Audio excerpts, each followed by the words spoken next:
کہ جنہوں نے تمام تعصبات کو شکست دے کر ایمانداری کے ساتھ کھڑے ہونے کا فیصلہ کیا تھا۔ الحمدللہ آج بہار کالونی کا 80% ایریا وہ ہے کہ جہاں نہ لوڈ شیڈنگ ہے، نہ پینے کا پانی کا مسئلہ ہے۔ 2015 کے بلدیاتی انتخاب میں جب میری جماعت نے مجھے یونین کونسل کے چیئرمین کے لیے انتخاب کے لیے کھڑا کیا تھا، تو اس وقت میرے ساتھ بہت سارے سوالات وابستہ تھے۔ کوئی مجھے ووٹ اس لیے نہیں دیتا تھا کہ میں اس کی زبان بولنے والا نہیں، کوئی ووٹ مجھے اس لیے نہیں دے رہا تھا کہ میں اس کے مسلک سے وابستہ نہیں۔ اور وہی بہار کالونی تھا کہ جس نے 2018 کے جنرل انتخابات میں ان تمام لوگوں نے جن کے مسالک الگ تھے، زبانیں الگ تھیں، مجھے جھولی بھر کر کے ووٹ دیا، اور اس لیے دیا کہ وہ یہ چاہتے تھے کہ بہار کالونی میں خدمت کے سفر کا دوبارہ آغاز ہو جائے۔ میں عبدالودود اشرف کے خاندان سے وابستہ ہوں، لیکن عبدالودود اشرف ہو، جماعت اسلامی ہو، اس سے بڑھ کر کے ہم سب کی مشترکہ محبت اگر کوئی موجود ہے، یہاں پر اس اجتماع میں بیٹھے ہوئے بہت سارے لوگوں کی زبانیں الگ ہیں، مسالک الگ ہیں، قد اور کاٹ الگ ہیں، جسمانی ساخت الگ ہے، معاشی اسٹینڈرڈ الگ ہے، روزگار کے پیمانے الگ ہیں، لیکن ہم سب کے پاس اگر کوئی ایک مشترکہ چیز ہے تو ہمارے دلوں میں وہ محبت ہے جو مصطفیٰ محمد رحمت للعالمین کی محبت ہے۔ یہ ایک کامن رشتہ ہے، یہ ایک مشترک رشتہ ہے۔ جتنی جلدی اس رشتے کو لوگ اپنانا شروع ہو جائیں گے، ان کی محرومیاں دور ہونا شروع ہو جائیں گے۔ میں 2012 سے جب میں کوئی پبلک کا نمائندہ منتخب نہیں تھا، لیکن میں مستقل یہ کوشش کر رہا تھا کہ اگر بہار کالونی کے لوگ بجلی کا بل بھرتے ہیں تو ان کو لوڈ شیڈنگ سے استثنا ملنا چاہیے۔ جب میرے پاس اختیار نہیں تھا اور میں نے بات چیت کے ذریعے اس لوڈ شیڈنگ کے دورانیوں کو جو 7 اور 8 گھنٹے پر مشتمل تھا 4 پر لے آیا، تو بدقسمتی یہ ہوئی کہ میں بلدیاتی انتخاب ہار گیا، اور جب میں بلدیاتی انتخاب ہارا تو جو ہمارے نمائندے تھے انہوں نے جا کر کے دوبارہ 7.5 گھنٹے کی لوڈ شیڈنگ پر دستخط کر کے آ گئے۔ لیکن جب میں دوبارہ ایم پی اے کی حیثیت سے منتخب ہوا تو میں نے اپنے اس کوشش اور کاوش کو آگے بڑھاتے ہوئے الحمدللہ آج بہار کالونی کے فیڈر کو لوڈ شیڈنگ سے آزاد کروا دیا۔ یہ وہ محلہ ہے کہ جس کی پانی کی لائنیں گزشتہ 12-13 برس سے سوکھی ہوئی تھی۔ کیا ہمارے پاس کوئی نظام حکومت نہیں تھا؟ کیا کوئی واٹر بورڈ کا محکمہ نہیں تھا؟ کیا کوئی منتخب نمائندہ نہیں تھا؟ ساری چیزیں ہونے کے باوجود اگر نہیں تھی تو 2 چیزیں نہیں تھی، ایک خدمت کا جذبہ اور دوسری ایمانداری۔ یہ 2 چیزیں نہیں تھی جس کی وجہ سے بہار کالونی میں پانی ہونے کے باوجود بہار کالونی کے بہت سارے علاقے پانی سے محروم تھے۔ میں مبارکباد دیتا ہوں وقار کو، سکندر کو، یہاں کے بہت سارے نوجوانوں کو کہ جن کی امنگ اور امید کو، جذبے کو دیکھ کر کے میں ان کے ساتھ یہاں کھڑا ہوا اور میں نے جس ماحول میں تربیت پائی ہے اس ماحول میں صرف ایک بات سکھائی جاتی ہے، وہ ہے توکل۔ توکل کہ جب آدمی اللہ پر توکل کر لے تو پھر اس کے سامنے سے ایک نیا باب کھلنا شروع ہوتا ہے، ایک نیا راستہ کھلنا شروع ہوتا ہے، اور وہ راستہ ہوتا ہے کہ میں کیا کر سکتا ہوں۔ مجھے اس سے غرض نہیں ہے کہ کس نے کیا کیا، کون کیا کرے گا۔ اس توکل کے نتیجے میں انسان کو اللہ رب العالمین کی طرف سے ایک راستہ ملتا ہے، اور وہ یہ راستہ ہوتا ہے کہ میں کیا کر سکتا ہوں۔ میں نے منتخب ہونے کے بعد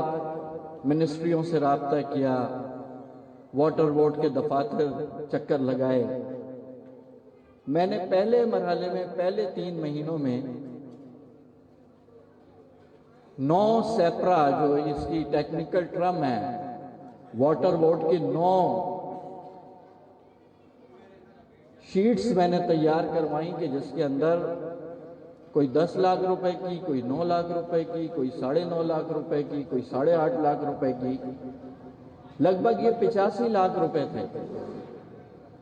جب وہ پیسے لا کر کے میں نے واٹر بورڈ کو دیے منظوری کروا کر، اور اس کے اندر آگرہ تاج کالونی، بہار کالونی، نوا لین، عیدگاہ، چاکی واڑہ، فوٹو لین، ان ساری جگہوں کے وہ مسائل تھے کہ جو تھوڑے سے پیسے خرچ کر کے گندا پانی ٹھیک کیا جا سکتا تھا، پائپ کی ریپلیسمنٹ کی جا سکتی تھی۔ لیکن بدقسمتی یہ ہے کہ خلوص کا جواب خلوص سے نہیں ملتا، اور میں یہ بانگ دوہل کہہ رہا ہوں کہ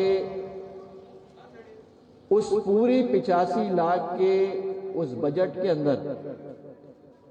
صرف 4 سے 4.5 لاکھ روپے کا کام پبلک کے اوپر خرچ کیا گیا۔ باقی سارے پیسے موجودہ حکومت کے شہری جاگیردار اور واٹر بورڈ کے وہ ملازمین جو ایکسین کی صورت میں ہوں یا کسی اور صورت میں، وہ سارے پیسے کھا گئے۔ لیکن میں نے ہار نہیں مانی، اور میں نے جو وعدہ انتخاب کے دوران اپنی عوام سے یہ کیا تھا کہ میں الیکشن اس لیے نہیں لڑ رہا کہ میں بے روزگار ہوں، میرا روزگار لگ جائے گا، میں جیت جاؤں گا۔ میں الیکشن اس لیے نہیں لڑ رہا کہ میں کاروبار کرنے کے غرض سے آیا ہوں اور میں اس عوام کے ووٹ کو ملنے کی پاور کے نتیجے میں بزنس شروع کر دوں گا۔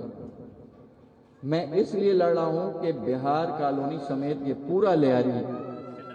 اس وقت جس مستقبل کی طرف بڑھنا چاہیے،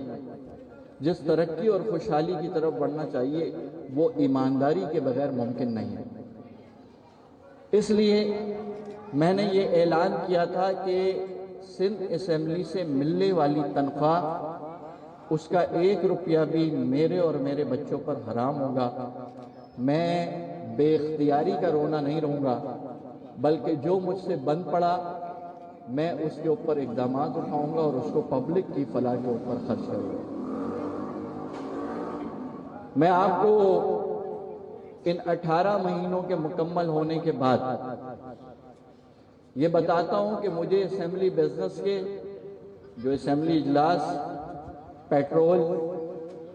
یوٹیلیٹی بلز اور تنخواہ، ان سب کے پیسے ملا جلا کر کوئی 1.25 لاکھ کے قریب ملتے ہیں مہاراج، اور آپ اس کو جوڑ لیں کہ 18 مہینوں میں یہ کتنی رقم بنتی ہے۔ اور میں اس وقت 41 لاکھ روپے اپنی مدد آپ عوام کے مسائل کو حل کرنے پر خرچ کر چکا ہوں۔ میں نے نہیں رونا رویا کہ میری یونین کونسل کو پیسہ نہیں ملتا، میں نے یہ بات نہیں کی چیئرمین کا اختیار نہیں ہے، میں نے یہ نہیں کہا کہ میرا کوئی کونسلر اس علاقے کے اندر نہیں ہے، میں نے یہ بات بھی نہیں کی کہ میں پوری سندھ اسمبلی میں پیپلز پارٹی کو ہرا کر اس کے مقابلے میں ایک نمائندہ پورے سندھ میں جماعت اسلامی کا جیت کے گیا ہوں۔ میں نے یہ بات نہیں کی کہ میں اس پورے ہاؤس کے اندر جو 168 کا ہے میں تنہا ہوں، میں عوام کی خدمت کیسے کروں گا، لیکن یہ وقت نے ثابت کیا کہ 168 کے اس ایوان کے اندر اگر عام آدمی کی نمائندگی کسی نے کی تو وہ لیاری سے منتخب ہونے والا جماعت اسلامی کا عبدالرشید تھا کہ جس نے عام آدمی کی نمائندگی کی، اور حکومت میں نہ ہوتے ہوئے، اپوزیشن کرتے ہوئے، بلدیاتی نظام کی مخالفت کے باوجود، محکموں کی کرپشن کے باوجود، توکل کی بنیاد پر جو میں کر سکتا تھا وہ میں نے کرنا شروع کر دیا۔ میں نے بلدیاتی انتخاب کے اندر اپنی یونین کونسل کو ایک نعرہ دیا تھا، اور وہ نعرہ تھا روشن گلیاں اور محلے صاف، روشن سڑکیں اور گلیاں صاف۔ آج ہم اپنے اس ایک نعرے کو لوڈ شیڈنگ کے خاتمے کی صورت میں تو کر چکے، لیکن یہ سڑکیں کیسے صاف ہوں گی جہاں پر بلدیاتی نظام کے منتخب ہونے والے گلی میں جھاڑو ڈالنے والوں سے کمیشن لیتے ہوں، جہاں پر بلڈنگیں علاقوں کی اور وارڈز کی فروخت کی جاتی ہوں، وہاں پر صفائی کا نظام ان چوروں کی موجودگی میں نہیں ہو سکتا۔ لہٰذا میں ایک بار پھر آپ سے یہ درخواست کرنے کے لیے آیا، اور یہ درخواست میں اس لیے کر رہا ہوں کہ لٹتی ہوئی انسانیت کو، ذلت میں ڈوبی ہوئی زندگی کو، تباہ معاشرے کو اگر ترقی اور عروج ملا تھا تو میرے نبی سرکار دو عالم رحمت للعالمین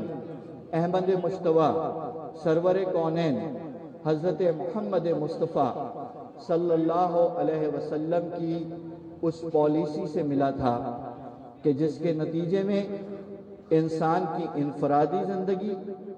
اس کی خاندانی زندگی، اس کی سیاسی زندگی، اس کی معاشی زندگی، اس کی معاشرتی زندگی، غرض ہے کہ انسان کی ذاتی ضرورت سے لے کر اجتماعی ضرورت تک اگر کوئی پالیسی کامیاب ہو کر دنیا میں ثابت ہوئی تو وہ تھی ایمانداری۔ اسی لیے ہانیسٹی از دا بیسٹ پالیسی، ایمانداری کے مقابلے کی کوئی پالیسی نہیں۔ اگر ہم نے ترقی کرنی ہے، ہم نے خوشحالی لانی ہے، ہم نے اپنے نوجوانوں کو روزگار دینا ہے، ہم نے اپنے محلوں کے مسائل کو حل کرنا ہے، ہم نے اگر اپنے بچوں کو منشیات کی لعنت سے محفوظ رکھنا ہے، ہم نے اگر اخلاقی برائیوں سے اپنے علاقے کو اور اپنی نسل کو محفوظ رکھنا ہے تو ہمیں بہادری کے ساتھ اس بات کو قبول کرنا ہوگا کہ ایمانداری کے بغیر یہ ممکن نہیں۔ ہم زبان کی بنیاد پر ترقی نہیں کر سکتے، ہم مسلک کی بنیاد پر ترقی نہیں کر سکتے، ہم ذات پات، جاہ و جلال اور مال و دولت کی بنیاد کے اوپر ترقی نہیں کر سکتے۔ یہ بات میں اس لیے کہہ رہا ہوں کہ میں اس تجربے سے گزرا ہوں کہ میں آپ کی طرح کا عام آدمی ہوں، آپ کی گلیوں میں اپنی چپل پر گھومتا ہوں، میرے پیچھے کوئی سیکیورٹی پروٹوکول نہیں ہوتا، اور میں اسمبلی کے اندر اگر ناپوں تو اس پوری اسمبلی کے اندر سب سے غریب ترین ممبر صوبائی اسمبلی ہوں۔ میرے مقابلے پہ سرمایہ دار اور جاگیردار بیٹھے ہیں، لیکن اگر آج پھولوں کے ہار مجھے گلیوں میں مل رہے ہیں، اگر آج مختلف پارٹیوں سے وابستہ، چاہے وہ پیپلز پارٹی کے لوگ ہوں، چاہے نون لیگ کے ہوں، چاہے ایم کیو ایم کے ہوں، چاہے پی ٹی آئی کے ہوں، چاہے ٹی ایل پی کے ہوں، چاہے جی ڈی اے کے ہوں، کسی بھی جماعت سے وابستہ ہوں، اگر وہ میرے اقدامات کو 27 کی نگاہ سے دیکھتے ہیں تو اس لیے کہ میرے ہاتھ صاف ہیں، میرے کرتے میں اور قمیض میں کوئی کمیشن کی جیب نہیں ہے، میں اس لیے دلیری کے ساتھ مقدمہ عوام کا لڑتا ہوں، اس لیے کہ میں چور نہیں ہوں، میں بے ایمان نہیں ہوں، میں اپنی جیب سے خرچ کر سکتا ہوں لیکن عوام کا پیسہ اپنی جیب میں ڈالنے کو کفر سمجھتا ہوں، گناہ سمجھتا ہوں۔ اسی لیے اگر آپ لوگوں نے ترقی کرنی ہے تو اس کے لیے یہ بات طے کرنی ہوگی دلیر بن کر۔ کمزور لوگ یہ فیصلہ نہیں کرتے، بہادر لوگ ہی فیصلہ کرتے ہیں، اور بہادر لوگ یہ فیصلہ کریں کہ ان کو اپنی آئلی، سیاسی، معاشرتی، خاندانی، معاشی سب زندگیوں میں ایمانداری کو اپنانا ہوگا۔ دوسرے کی طرف تنقید کرنا بہت آسان کام ہے، دوسرے کو برا بھلا کہنا، دوسرے کے خلاف پروپیگنڈا کرنا، دوسرے کو غلط ثابت کرنا آج کی دنیا میں اور ہمارے کلچر میں بہت آسان کام ہے، لیکن اپنے آپ کو درست ثابت کرنا یہ ہمارے معاشرے میں اور ہمارے ماحول میں بہت مشکل کام ہے، اور مشکل کام ہمیشہ بہادر لوگ کرتے ہیں۔ لہٰذا میں اپنے پورے اہل محلہ سے، کیونکہ یہ میرا گھر ہے، میں نے الیکشن کے اندر بھی یہ بات کی تھی کہ اگر میرا گھر محفوظ ہوگا تو میں آگے بڑھ کر کے آپ کا حق چھین کے لے کر کے آؤں گا، اور الحمدللہ میرے اس نعرے پر میرے علاقے کے لوگ میرے ساتھ کھڑے ہوئے، انہوں نے مجھے لیڈنگ ووٹ دلوایا یہاں سے، اور میں نے آپ کے حقوق کی جدوجہد شروع کر دی۔ میں جب منتخب ہوا تو میں نے 4 اہداف طے کیے ہیں، میں آپ سے بھی آج شیئر کر رہا ہوں۔ میرا پہلا ہدف تھا کہ میں کوالٹی آف ایجوکیشن پر کام کروں گا، میں اپنے سرکاری اسکول جو اربوں کی جائیداد ہے ان کو بہتر بناؤں گا۔ میں پرائیویٹ اسکول کا مخالف نہیں، لیکن جو ایک بچے کے لیے سرکار 13,000 روپے ماہانہ بجٹ دیتی ہے، ایک بچے کے اوپر میں جب اسمبلی پہنچا اور میں نے ان بجٹس کا ریکارڈ نکالا تو ایک بچے پر سرکاری اسکول پہ پڑھنے پہ 13,000 روپے خرچ ہوتے ہیں، اور اگر 13,000 روپے خرچ ہوتے ہیں تو ہمارا بچہ سرکاری اسکول کے اندر کیوں نہیں پڑھتا؟ اس کو تعلیم کیوں نہیں دی جاتی؟ اس کو ماحول کیوں نہیں دیا جاتا؟ الحمدللہ میں نے اس کے اوپر کام شروع کیا، اور میں نے لیاری کے 4 اسکولوں کو بالترتیب ماڈل اسکول کے اندر تبدیل کیا، جس کے اندر پہلا اسکول آپ کا یہ گورنمنٹ گرلز اسکول ہے، جس کو ADP منصوبے میں شامل کیا گیا ہے، اور اس کے اندر کروڑوں روپے کے بجٹ آئیں گے، اور یہ پتہ چلے گا وقت کے ساتھ کہ ہمارا یہ اسکول کراچی کے ممتاز اسکولوں میں شامل ہوگا۔ ہمارا دوسرا اسکول جو ماڈل بنانے کے لیے ہم نے رکھا وہ Mirza Adam Khan government boys school تھا۔ ہم نے تیسرا اسکول غازی محمد بن قاسم اور چوتھا اسکول بلوچ سیکنڈری اسکول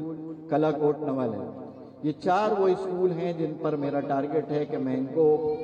گزشتہ برسوں کے اندر اور آنے والے ان 2 برسوں کے اندر ایک ماڈل اسکول کے طور پر پیش کروں گا۔ ہمارے بچوں کو گرامر اسکولوں میں جا کر کے پڑھنے کی ضرورت نہیں پڑے گی،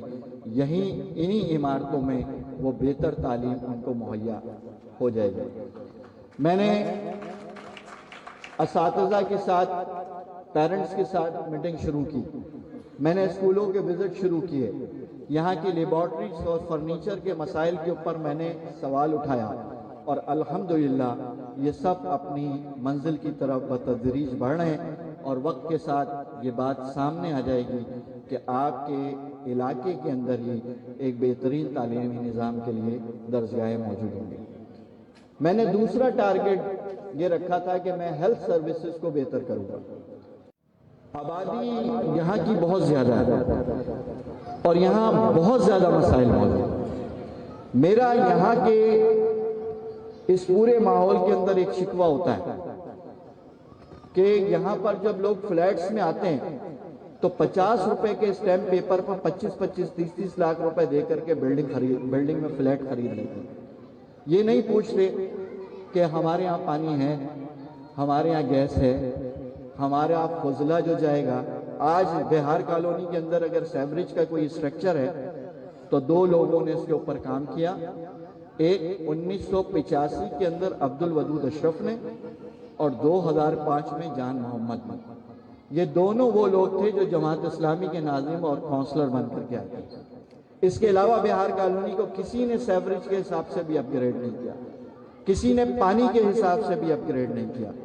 اور آج یہاں پر 7-7 8-8 منزلہ عمارتیں ہیں۔ سینسس کے اندر بہار کالونی کی آبادی 48,000 شو کی جاتی ہے، جبکہ بہار کالونی کی آبادی اس وقت 4 لاکھ کے قریب ہے۔ ہمیں ریسورسز ہمارے وسائل جو ملتے ہیں 50-48 ہزار کے حساب سے وہ بھی چور کھا جاتے ہیں، جبکہ 4 لاکھ لوگوں کے مسائل یہاں پر موجود ہیں۔ ان کو پینے کا پانی چاہیے، ان کی سیوریج کی نکاسی چاہیے، ان کو گیس کی سہولت چاہیے۔ سوئی گیس کا اس وقت ہمارے یہاں مسئلہ ہے، اور اس کے اوپر میں نے آج سے کوئی 1 سال پہلے لیاری کا ماسٹر پلان سوئی گیس کا منظور کروایا تھا، لیکن بدقسمتی ہے کہ جب کام شروع ہوتا ہے تو ڈی ایم سی کے موجودہ چیئرمین صاحب، کہ جن کو حرف عام میں چور مین کہتے ہیں، وہ چیئرمین نہیں ہے، وہ چور مین ہے، اور ان چور مین صاحب نے یہ کام کیا کہ جب کوئی ہم کام کرنے کے لیے آگے بڑھتے ہیں، اپنی مدد آپ، تو ہمیں بھی واٹر بورڈ کے ذریعے، اس کے آفیسرز کے ذریعے تھریٹ دیا جاتا ہے کہ 30 لاکھ کی روڈ کٹنگ کا جو ہے وہ چالان ایم پی اے کو بھیج دو۔ تو مجھے بتاؤ بھائی، روڈ کہاں پر ہے جس کو کاٹیں گے ہم؟ یعنی بہار کالونی کے اندر تو نہ گلیاں ہیں نہ روڈ ہیں، لیاری کے اندر کون سے روڈ اور کون سی گلیاں موجود ہیں؟ یہ تھوک لگا کر چلے گئے شاہ بٹائی روڈ کے اوپر، اور وہاں پر بدقسمتی یہ تھی کہ ہمارے نام نہاد وائس چیئرمین سیلفیاں لے رہے تھے کہ ان کے منہ پہ کالک ملی جا رہی ہے۔ یعنی یہ جو شاہ بٹائی روڈ کا ایک ٹریک بنایا ہے، یہ 3 سال پہلے سے اس کے فنڈ ڈی ایم سی نے لیے اور اس کو 12 لیاری کے روڈوں میں شامل کیا گیا تھا۔ یہ سسٹینیبل ڈیولپمنٹ گولز کے تحت بننا تھا، لیکن کیونکہ بہرحال گراس روٹ لیول پر نظام کے اندر کرپٹ اور چور ٹولہ بیٹھا ہوا ہے، اور یہ شاہ بٹائی روڈ جس کے اوپر میں نے اسمبلی میں شور ڈالا، کال اٹینشن دی، توجہ دلاؤ نوٹس دی، قرارداد دی، احتساب کیا، تو پھر اس کے اوپر جب پیسے ریلیز ہوئے، ان کو ملنا شروع ہوئے، تو انہوں نے ایک آدھے انچ سے بھی کم کا ایک ہاف روڈ میرا خیال ہے کہ یہ 32 فٹ کا روڈ ہے ہمارا، اور اس کے اندر 18 یا 20 فٹ کے اوپر جو ہے وہ انہوں نے پیچنگ کر دی ہے، اور پیچنگ کر کے یہ اس پہ کھڑے ہو کر کے سیلفیاں بنا رہے تھے۔ میں اس لیے آپ لوگوں سے یہ باتیں شیئر کر رہا ہوں کہ جہاں میں نے توکل کر کے یہ طے کیا ہے کہ جو میں کر سکتا ہوں وہ میں کروں گا، لیکن آپ کیا کریں گے یہ فیصلہ آپ کو بھی آئندہ کرنا ہے۔ میں نے اگر یہ طے کیا کہ میں بے اختیاری کا رونا نہیں رہوں گا، اور میں اپنی تنخواہ سے جو ممکن مسئلہ حل ہوگا اس کو حل کرنے کی کوشش کروں گا، تو میں آپ سے بھی ایک سوال کرتا ہوں کہ آپ بھی توکل کریں گے؟ اور آپ سے توکل سے میں آپ سے یہ نہیں کہہ رہا کہ آپ پیسے خرچ کریں، آپ کے توکل پر آپ یہ طے کریں کہ میں اپنے محلے کے لیے کیا کر سکتا ہوں۔ اس لیے میرا سیکنڈ پلان پانی کے مسئلے کے حل کے بعد یہ ہے کہ میں محلہ کمیٹیاں بنا رہا ہوں، اور میں بلاک وائز محلہ کمیٹیاں بنا کر کے ہر گلی کو بتدریج ہم اس کو ٹارگٹ کرتے ہیں۔ آپ سے شیئر کر رہا ہوں کہ ہم لیاری کا بہار کالونی کا اس وقت سب سے خراب وارڈ جو تھا وارڈ 2 تھا، یہ جس کے اندر ہم رہتے ہیں سب سے خراب وارڈ تھا۔ ہم نے اسی کو ٹارگٹ کر کے اس کی بجلی، اس کے پانی کے مسئلے کو حل کیا، اس کے سیوریج کے مسئلے کو حل کیا۔ اب میں ایک قدم آگے بڑھ رہا ہوں، اور میں یہ کہہ رہا ہوں کہ میں یہاں پر 10 بلاک ہیں، 401 سے لے کر 4010 تک، ان 10 کے 10 بلاک کو بتدریج ان نوجوانوں کے مشورے سے محلہ کمیٹیاں بناؤں گا۔ آپ کو آنرشپ لینی پڑے گی، آپ کے مسائل کو حل کرنے کے لیے کوئی دوسرا نہیں آئے گا، آپ کے مسائل کو حل کرنے کے لیے آپ کو کھڑا ہونا ہوگا۔ آپ کھڑے ہوں گے بطور نمائندہ، آپ کی ترجمانی میں کروں گا، آپ کے لیے ریسورسز میں لے کر کے آؤں گا، آپ کی لڑائی میں لڑوں گا، آپ کے حقوق کا تحفظ کرنے کے لیے میں آگے بڑھوں گا، لیکن میں آپ کے بغیر ادھورا ہوں۔ اس لیے میں نے سیکنڈ فیز کے اندر یہ پلان بنایا کہ میں یہاں پر اس وارڈ کو بتدریج بلاک وائز اس میں محلہ کمیٹیاں بناؤں گا۔ میں نوجوانوں کو دعوت دیتا ہوں کہ وہ آگے بڑھیں، ان کمیٹیوں کے اندر شامل ہوں، اپنی گلیوں سے منشیات بیچنے والے، پینے والوں، ان دونوں کی سرکوبی کریں، ان دونوں سے بات کریں، ان دونوں کا راستہ روکیں۔ ہمارے محلوں کے اندر اگر کوئی اخلاقی خرابیاں ہیں تو اس کی روک تھام کے لیے بھی کردار ادا کریں۔ ہم نے اپنی نسل کو محفوظ کرنا ہے، ہمیں آگے بڑھ کر کے صفائی کے نظام کو بہتر کرنا ہے۔ میں اب یہ دیکھوں گا کہ آپ کی طرف سے رپلائی کیا آئے گا، میں اب یہ دیکھوں گا کہ میرے ساتھ اس علاقے کے کتنے نوجوان والنٹیئر ہی کھڑے ہوتے ہیں، پھر میں آپ کو پرائیویٹ سویپر رکھ کر کے دوں گا، میں آپ کو صفائی کے نظام کی طرف لے کر کے آگے جاؤں گا۔ لیکن میں یہاں پر صرف آپ سے تالیاں بجوانے، آپ سے واہ واہ کروانے، آپ سے مبارکباد لینے کے لیے صرف نہیں آیا ہوں، میں اپنا غم ہلکا کرنے کے لیے آیا ہوں، میں اپنی مشکل بیان کرنے کے لیے آیا ہوں۔ جب میں کسی چیز کو سیدھا کرنے کی کوشش کرتا ہوں تو ہمارے اندر دیکھیں مخالفت ہوتی ہے، سیاسی جماعتوں سے وابستگی بھی بہت سارے لوگوں کی ہے۔ میں تمام سیاسی جماعتوں کے لوگوں کو یہ کہتا ہوں کہ لیاری کے مفاد میں اس وقت میرے ساتھ کھڑے ہو جائیں۔ آپ کا کسی بھی سیاسی جماعت سے تعلق ہے، آپ کسی کو بھی فالو کرتے ہیں، لیکن ان ساری گنجائش کے ساتھ ایک کھڑکی ایمانداری کی کھولیے، ایک کھڑکی خدمت کی کھولیے، ایک کھڑکی اپنے علاقے کے مفاد کی کھولیے، ایک کھڑکی اپنے علاقے کو بہتر کرنے کے لیے کھولیے۔ میں آپ کے ساتھ کھڑا ہو رہا ہوں اور میں اس کے اوپر انشاءاللہ جو آپ سے کہہ رہا ہوں، ماضی میرا گواہ ہے کہ جو بات میں نے کہی ہے اس کے لیے مجھے کسی انتہا تک جانا پڑے میں جاتا ہوں اور اس کو پورا کرنے کی کوشش کرتا ہوں۔ میں آج اگر آپ سے یہ بات کر رہا ہوں تو میں اسی لیے کر رہا ہوں کہ یہاں مسائل بہت زیادہ ہیں، ہماری گیس کی لائنوں کے اندر سیوریج کا پانی مل گیا ہے۔ مجھے وہ والنٹیئرز چاہیے، مجھے وہ نوجوان چاہیے جو مسائل کی نشاندہی کریں، اور نشاندہی اس لیے نہیں کریں کہ کسی کو ملعون اور متون ٹھہرانا ہے، کسی کو اس کا ذمہ دار ٹھہرانا ہے، بلکہ نشاندہی کر کے میں ان کا پہیہ بنوں گا، میں ان کا انجن بنوں گا، میں ان کے ساتھ کھڑا ہوں گا اور وہ میرے ساتھ کھڑے ہوں۔ بتدریج گیس کے مسائل ہیں، باقی جتنے مسائل ہیں سب کو حل کروں گا۔ ایک بات کی اور میں وضاحت کر کے آپ سے اجازت چاہوں گا، اور وہ وضاحت یہ ہے کہ یہ جتنے بلدیاتی کام ہیں، پانی، بجلی، سیوریج، گیس، یہ ایم پی اے کی ذمہ داری نہیں ہے، یہ ایم پی اے کی ذمہ داری نہیں ہے۔ ایم پی اے جو ہوتا ہے وہ قانون ساز اسمبلی کا ممبر ہوتا ہے، اس کے دو کام ہوتے ہیں کہ عوام کی سہولت کے لیے قوانین بنائے اور عوام کے مسائل کی نشاندہی کرے۔ اس وقت ہمارے پورے نظام کے اندر وسائل اور اختیار یہ سب بلدیاتی نظام کے پاس ہے، جن کو ماہانہ پیسے ملتے ہیں، جن کو سالانہ پیسے ملتے ہیں، جن کے پاس اسکیمیں موجود ہیں، جن کے ماتحت سویپر ہیں، اور ہماری بدقسمتی ہے کہ ان ساری چیزوں کے اختیار کے باوجود لوگ خدمت کے لیے ایمانداری کے ساتھ تیار نہیں۔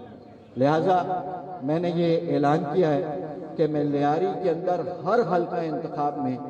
اچھے لوگوں کو لا کر آپ کے سامنے پیش کروں گا، اور اب یہ عوام کا کام ہے کہ اگر ان مسائل سے نکلنا ہے تو ان کے اوپر اعتماد کریں، اور وہ کوئی باہر سے نہیں آئے گا بلکہ وہ آپ میں سے ہوگا، آپ کے محلے اور گلیوں میں سے ہوگا، اور اسی کے نتیجے میں انشاءاللہ ہم اس بہار کالونی کو ماضی کی بہار کالونی سے زیادہ بہتر بنانے کی طرف آگے بڑھیں گے۔ میرے بھائیوں، دوستوں اور ساتھیوں، مجھے ایک اور بات آپ سے شیئر کرنی ہے، اور وہ یہ ہے کہ میں جن اصولوں کی بنیاد کے اوپر آپ کے ساتھ کھڑا ہوں، مجھے اصولوں کو توڑنے کے لیے میں عوام سے بھی درخواست کرتا ہوں کہ مجھ پر پریشر نہ ڈالیں۔ میں چاہتا ہوں کہ ہم سب، یہ جو اس وقت ہمارا پورے ملک کا مسئلہ ہے، سفارش کے بغیر کسی کا کام نہیں ہوتا، یعنی کسی کو علاج بھی کروانا ہے اور اس کے وسائل گورنمنٹ نے مقرر کیے ہیں، لیکن وہ یہ چاہتا ہے کہ اس کی سفارش ہو، اس کے لیے ڈاکٹر مقرر، ڈاکٹر سے کوئی بات کر لے۔ کسی کو اسکول میں پڑھنا ہے تو اس کے لیے پورے اختیار موجود ہے، پورا راستہ موجود ہے، لیکن وہ کہتے ہیں کہ داخلے کے لیے بات کر لیں۔ وہ کہتے ہیں کہ اگر گٹر صاف ہونا ہے اس کے لیے جمع دار موجود ہے، وسائل موجود ہیں، سب کچھ ہے، لیکن وہ کہتے ہیں کہ کسی کی خوشامد کرنے جا کر جس کے نتیجے میں مسائل آئے۔ اور یہ اگر مسئلہ ہے تو اس کی قصوروار جہاں یہ نظام ہے اس کا قصوروار عوام بھی ہے۔ آج ہمارے معاشرے کے اندر یہ جو رائج نظام ہے اس کے اندر ذاتی فائدے کی سوچ نے ووٹ دینے والے سے لے کر حکومت بنانے والے تک کو سب کو اس میں باندھا ہوا ہے۔ لوگ ووٹ دیتے اس لیے کہ ان کے گٹر کا مسئلہ حل ہو جائے، لوگ ووٹ اس لیے دیتے ہیں کہ ان کے گھر کے باہر بلب لگ جائے، ووٹ اس لیے دیتے ہیں کہ ان کے دروازے سے کچرا اٹھ جائے، دوسرے کے دروازے پر پڑا رہے، ان کو کوئی فکر نہیں۔ یہی وہ سائیکی ہے، یہی مینٹلٹی ہے جس کو عوام میں رائج کیا گیا ہے، مسلط کیا گیا ہے، اور پھر اس کے لیے لوگ کیا کرتے ہیں، تقسیم ہو جاتے ہیں۔ عوام کی یہ جو متحد قوت ہے یہ تقسیم ہو جاتی ہے۔ میں نے ایک فیصلہ کیا تھا کہ میں کسی کی نوکری کے لیے سفارش نہیں کروں گا۔ لوگ میرے پاس آتے ہیں، سارے منسٹروں سے میری دوستی ہے، 14-15 منسٹر ایسے ہیں کہ میں جن کو فون کروں وہ مجھے جواب دیتے ہیں، میسج کروں فون آ جاتا ہے۔ تو میں اگر کسی کی نوکری کی سفارش کروں گا وہ منع نہیں کریں گے، لیکن میں یہ کام اس لیے نہیں کرتا کہ میں انفرادی مسئلے کو حل کرنے کے بجائے میں اجتماعی طور پر آپ کے حقوق کو لانا چاہتا ہوں۔ مجھے پیپلز پارٹی نے منسٹری کی آفر کی تھی کہ آپ آ جائیں، میری حکومت میں شامل ہو جائیں، اپنی پارٹی سے بات کریں، تو میں نے ان کا شکریہ ادا کیا، اور شکریہ ادا کرنے کے بعد میں نے ان سے یہ کہا کہ دیکھیں مجھے لیاری کے لوگوں نے پوری امید کے ساتھ ووٹ دیا ہے کہ میں ان کی ترجمانی کروں، ان کے مسائل پر بات کروں۔ میں منسٹر بن کر اپنے منہ پہ ٹیپ لگا کر بیٹھ نہیں سکتا، لہذا آپ کی منسٹری آپ کو مبارکباد، مبارک ہو، مجھے میری لیاری کے لوگوں کا ساتھ اور ان کے حقوق کی ترجمانی مبارک ہو۔ اور الحمدللہ گزشتہ 1.5 برس میں جتنا لیاری کے لیے آپ کے نمائندے نے، جماعت اسلامی کے نمائندے نے بات کیا ہے، میں پورے وثوق کے ساتھ کہہ رہا ہوں کہ 40 سال کے اندر 7 سے زائد M P A M N A یہاں سے منتخب ہوئے، ان کو سب کو جمع کر لیں تو انہوں نے آپ کے لیے اسمبلی کے اندر بات نہیں کی، اس لیے کہ میں یہ چاہتا ہوں کہ گراس روٹ لیول پر لوگوں کی ضروریات کو حل کیا جائے۔ لہذا میرے بھائیوں، دوستوں، میں اسی طرح آپ سے امید رکھتا ہوں کہ آپ ترقی کی رفتار میں، خوشحالی کی رفتار میں میرے ویژن کو 2040 کو، ترقی کے ویژن کو، خوشحالی کے ویژن کو، نوجوانوں کے روزگار کو، نوجوانوں کے اخلاقی خوبیوں میں اضافے کے لیے، ان کی ترقی کے لیے، اپنے اسپتال، اسکول، کالج، سڑکیں، گراؤنڈ، پارک، ان سب کو آباد کرنے اور بہتر کرنے کے لیے آپ جس طرح میرے ساتھ کھڑے ہیں اسی طرح آپ میرے ساتھ کھڑے رہیں گے۔ اللہ رب العالمین آپ سب کو دامن بھر کے خوشیاں عطا کرے، آپ کی عزتوں میں اضافہ کرے، اور آپ کے احترام اور تکریم میں اضافہ کر کے اپنی نئی نسل کو محفوظ کر کے خوشحال پاکستان کی طرف بڑھنے کی توفیق عطا فرمائے۔ وآخر دعوانا والحمدللہ رب العالمین۔